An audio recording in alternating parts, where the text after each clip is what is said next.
All right, I know you didn't click on this video because I'm doing arts and crafts. You clicked on this video because the title of this video is I'm having a quarter life crisis. I've had a quarter life crisis, and that is the reason why I'm making this video. I'm almost 40, 38 to be exact, and I remember when I was having a quarter life crisis. I remember when everything was going nuts in my brain and I was gaslighting myself and all of the things.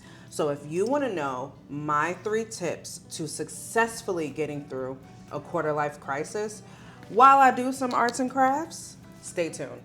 All right, y'all, if you're new here, my name is Tish Ferguson and I am a theater nomad. I travel the world doing makeup, specifically North America, and I have the opportunity to be able to paint the town green. And with that, I share my tricks and my tips of life, systems that I've created that involve matters of the heart, matters of the mind, and matters of the Holy Spirit, because I do love Jesus a whole lot.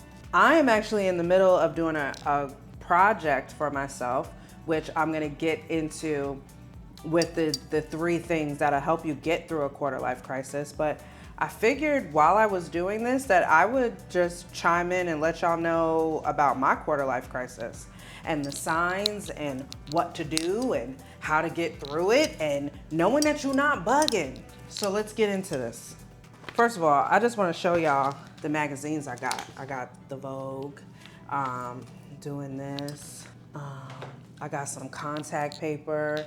So basically, I'm doing this project where I'm doing self-portraits, and this is gonna be my backdrop. This is my little place I'm staying in. I'm using painter's tape because it can't be permanent. So I'm using painter's tape to put this up, and it's gonna be my little backdrop for my little outfits and all the things. So while I take some time to do this, I'm gonna let y'all know, while I take some time to do this right here, look at that, Salinas.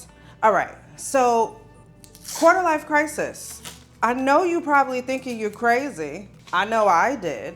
My quarter life crisis was prompted when I had a panic attack at work. I was working in corporate America and I got shipped out of my job in an ambulance because I didn't know what a panic attack looked like or what it felt like. And when I got to the hospital, all of a sudden everything was fine. And I was like, what is this? What's happening? And I remember that day it was triggered by something that happened at work. I had all this pressure on me to perform. And I remember when I was in that job, I didn't want that to be the end all be all. It was one of those, like, what do they call it? Golden handcuffs type of jobs where you getting all this money to sit at a desk and wither away. And that's not what I wanted for myself. I knew that from the beginning that that's not what I wanted for myself. So cut to, I have this whole quarter life crisis breakdown. Leading up to that, there were signs. There were signs that I had this level of perfectionism on me. There were times that I was looking around and being like, this is not what I want for myself. Knowing that I had other talents that I wanted to use but didn't quite know how to use them. Does any of this sound familiar to you? I didn't know what to do. I didn't know where to go. All I knew is that I had this job. I was able to pay my bills. I had my own apartment. I had all the things, and I was doing well for my age. I was 20-something years old, but I just knew it wasn't right. Are you feeling like you just know that something is just not right? Like, are you in a job and you're like, I don't know why I'm doing this. I don't know what my purpose is. Did you just get out of college? Did you just graduate and you're like, but I went to school for something that I don't even like want to do? A lot of us have been there, and a lot of people are not talking about it, but a lot of us has been there, especially people like me who are millennials, but we were born in the early stages of millennials. Because think about it, we come from parents that know, go to school, get a good job, have a family, buy a house, do all the things, and live happily ever after and retire when you're like 80. Us millennials didn't want that for us. We didn't want that for ourselves. So the way, I know we're gonna take credit, I'm going to take credit. The way the world is today, it was not like that when I was growing up. It was not okay to be an artist. If you were gonna be an artist, you were gonna be starving and you weren't gonna amount to anything. You were just gonna be out here broke, don't know how to pay your bills, and I'm not gonna hide the fact that for a long time I was broke. But we're not there no more because I believed in myself. Hold on. Oh, this is gonna be a vibe. Oh, how I love Jesus. Oh, how I love Jesus. So tip number 1, you are not bugging. Get that out of your brain. Stop gaslighting yourself. The feelings that you're feeling are real. And the feelings that you're feeling, other people have felt, your parents have even felt. They may not even they may not ever share that with you, but when you are in your 20-somethings, you are really trying to figure things out. I don't care if your parents had houses, if your parents had kids by the time that they were the age that you are now, and you're looking around like, I'm still living at home, I'm still doing X, Y, and Z. How am I ever supposed to amount to anything, blah, blah, blah. I don't care if they had it all tangibly. They were still trying to figure it out. Your 20s is an age where you are figuring it out. If you think about it this way. My grandfather used to say, he used to break up life into quarters like a basketball game. And if you take 100 years, right? And you do 25, 25, 25, 25, right? You have only lived a quarter of your life by 25, God willing. How much you think you're supposed to know and how much you think you're supposed to gain by that age if you really think about that? Think about that for a second. Because I had to think about that.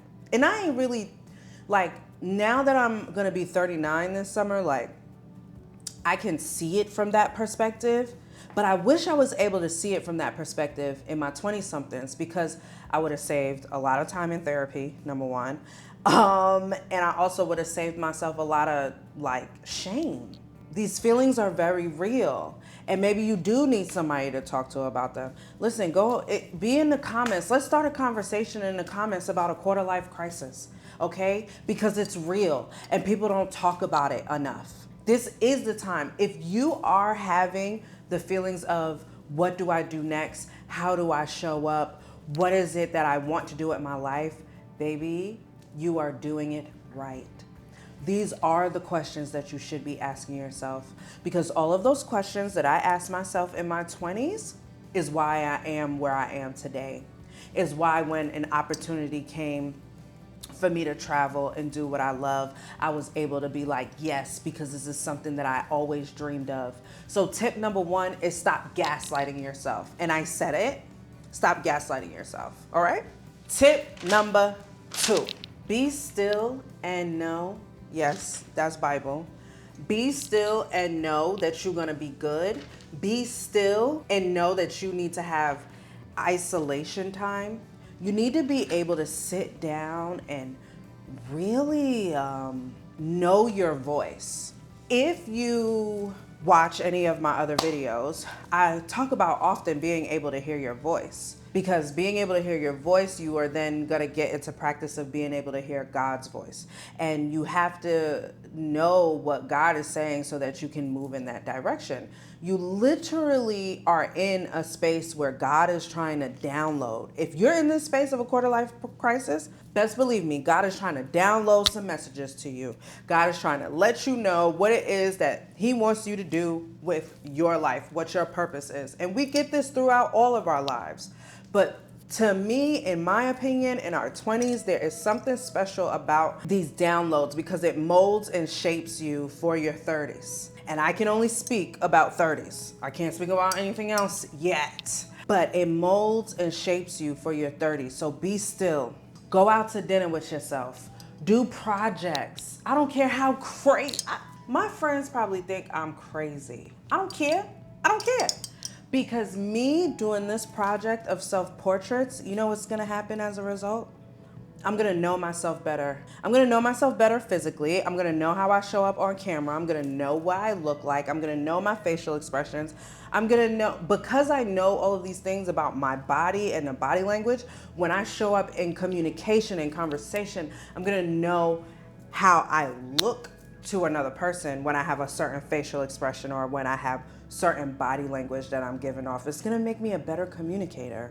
But not only that, I'm gonna learn myself even more. I'm gonna learn what frustrates me. You think I'm gonna be able to do these self-portraits without getting frustrated at some point because a picture is not coming out the way I want or a vision is not coming out the way I want?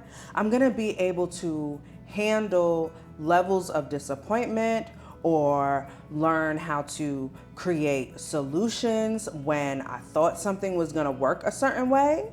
And all because I'm doing a project with myself. So be still, meaning take time by yourself, quiet the noise, quiet things down so that you know what your thoughts are. So that when your parents is trying to tell you, no, that's not a good idea, or when your friends is trying to tell you, no, that's not a good idea, you know what God told you.